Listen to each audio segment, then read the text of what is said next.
Sarah, je suis dans la cuisine. Viens m'aider. Ok, j'arrive. Non, touche pas si t'as pas les mains propres. Ouais, tu as raison, j'y vais. Non mais t'imagines si on n'avait jamais découvert le savon? D'ailleurs, ça vient d'où? Oh, le savon, tu sais, c'est vieux comme le monde. On a retrouvé des traces de savon qui datent de 2000 ans avant Jésus-Christ.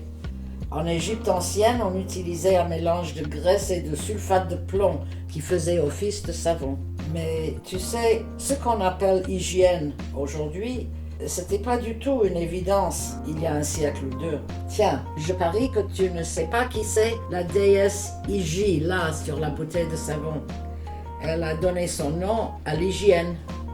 Ah mais si, ça me dit quelque chose. C'est la fille du dieu de la médecine, non? Oui, Asclépios. En Grèce antique, on les priait pour qu'ils fassent apparaître dans les rêves les méthodes de guérison. À l'époque, avec les aqueducs, les bains publics, les toilettes, les Grecs anciens étaient à la pointe de l'hygiène par rapport au reste de l'Europe. C'est pas pour autant qu'on a pu empêcher la peste d'Athènes de faire 100 000 morts. Il suffisait qu'une bactérie ou un virus apparaisse et le nombre de victimes était énorme. J'imagine que c'est pas parce qu'on savait fabriquer du savon qu'on savait forcément quand s'en servir et pourquoi. Tout à fait. D'ailleurs, les premiers savons servaient plutôt à nettoyer la laine qu'à laver le corps. On avait l'outil, mais on ne connaissait pas les mécanismes qui provoquent les maladies. C'est pour ça que la peste noire a décimé environ un tiers de l'Europe au Moyen Âge. On a découvert l'importance de l'hygiène très progressivement. Bah raconte. Sarah, tu connais Jon Snow? Bien sûr que je connais Jon Snow. Par contre, je suis super étonnée que toi, tu le connaisses, Tata. Oula, je ne suis pas certaine qu'on parle du même Jon Snow. Maintenant, j'imagine Kit Harington avec une blouse blanche. Ça n'a plus aucun sens. Je voulais te parler de Jon Snow, le père de l'épidémiologie descriptive. Mon Jon Snow à moi était moins séduisant certes, mais c'était aussi un héros à sa façon. Une épidémie de choléra très meurtrière s'est propagée. Et Jon Snow, médecin attitré de la reine, a permis de comprendre la source de la maladie. Comment il a fait pour stopper l'épidémie?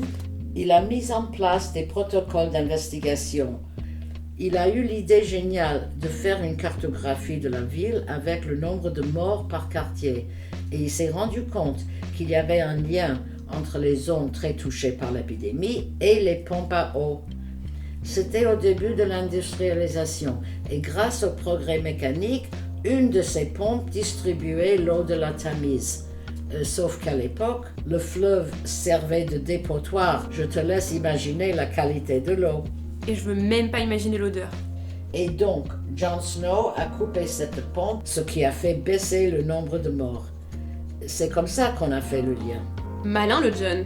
Et il n'était pas le seul. À peu près à la même époque, il y a Ignaz Semmelweis en Hongrie et Florence Nightingale en Angleterre, qui font tous les deux le même constat. Lorsque les soignants se lavent les mains régulièrement, les femmes meurent moins souvent lors de l'accouchement. Mais alors, on savait qu'on devait se laver les mains sans savoir que les bactéries existaient? En fait, ça faisait débat au sein de la communauté scientifique. Mais quelques années plus tard, Louis Pasteur a fait le lien entre les micro-organismes et la maladie. Il apporte enfin une preuve de ce qui avait été vérifié par l'expérience. La lutte contre les bactéries a été un moteur pour les découvertes scientifiques en fait. Une fois qu'on a acquis les principes d'hygiène de base, on a réussi à mieux contrôler les épidémies du coup? Alors oui, un peu, mais l'hygiène ne résout pas tout. On pourrait aussi parler des contaminations par les animaux sauvages et les moustiques dont on ne se méfiait pas, ou des famines qui aggravent les épidémies. Le contexte peut avoir une très grande influence. Par exemple, la Première Guerre mondiale a provoqué le déplacement de beaucoup de monde, ce qui a propagé la grippe espagnole.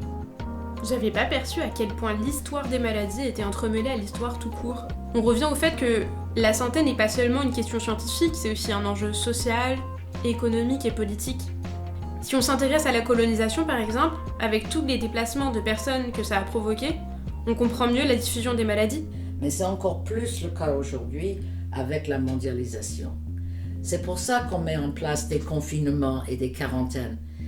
Et c'est pas nouveau du tout. Au 8e siècle, l'isolement des personnes atteintes de la lèpre devient obligatoire. À Damas, le calife Omeyyade a d'ailleurs construit un hôpital où ils étaient séparés des autres malades.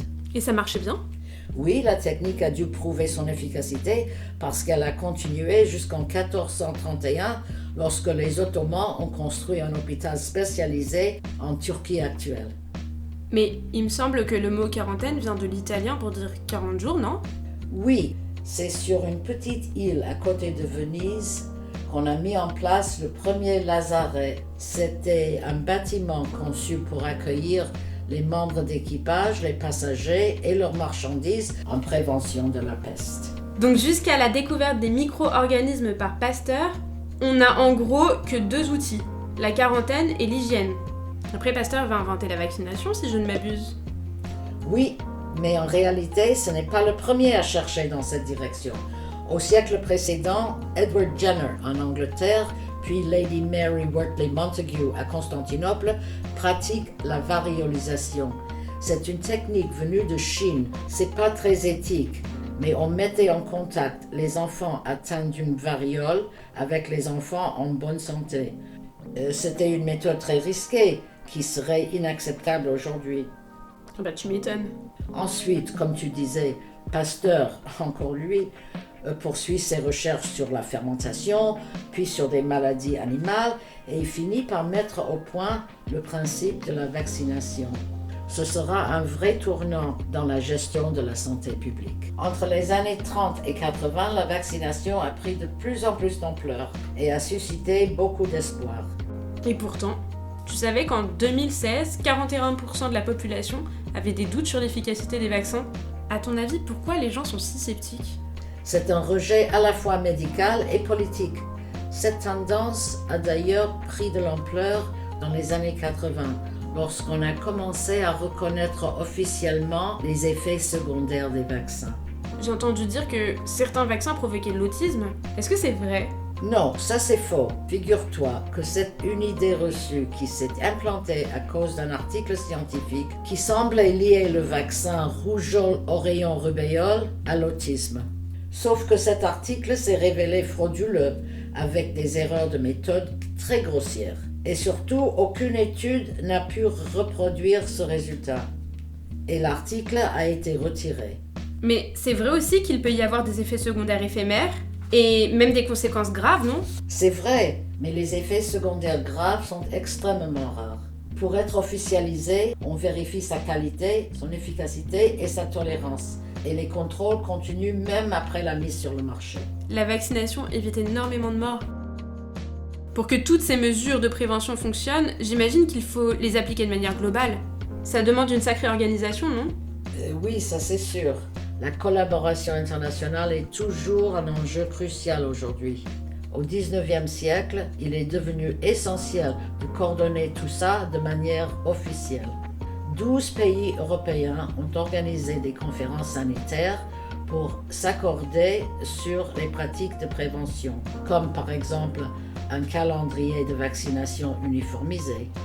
En 1948, on remplace les conférences sanitaires par l'Organisation mondiale de la santé, l'OMS.